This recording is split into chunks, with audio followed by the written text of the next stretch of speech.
புதிய படத்தில் கமிட் ஆகியுள்ள எதிர்நீச்சல் சீரியல் நடிகை ஹரிப்பிரியா என்ன படம் தெரியுமா?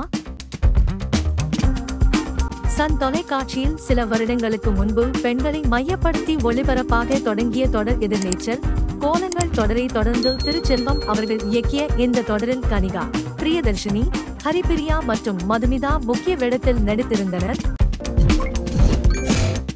வெற்றிகரமாக ஓடிய இந்த தொடர் டிஆர்பியில் குறைந்து கொண்டே வர திடீரென முடிக்கப்பட்டது.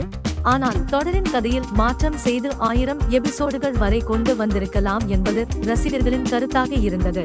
இந்த தொடர் மூலம் நந்தினியாக நடித்து மக்களின் மனதில் நீங்கா இடம் பிடித்தவர்தான் ஹரிப்பிரியா. இசை தொடரை முடித்த கையோடு தனது நீண்ட நாள் ஆசையான நடன பள்ளியை தொடங்கியுள்ளார்.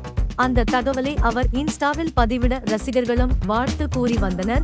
இந்த நிலையில் ஹரிப்பிரியா இப்போது புதிய படம் ஒன்றில் நடிக்க கமிட் ஆகியுள்ளாராம். இயக்குனர் ஜெயவேல் முருகன் இயக்கும் வருணன் படத்தில் ஹரிப்பிரியா ஒப்பந்தமாகியுள்ளார். இந்த படத்தை யாகே பிலிம்ஸ் தயாரிக்கிறார்களாம். தொடர்ந்து சினிமா செய்திகள் பார்க்க நமது சேனலை சப்ஸ்கிரைப் பண்ணுங்க. நன்றி.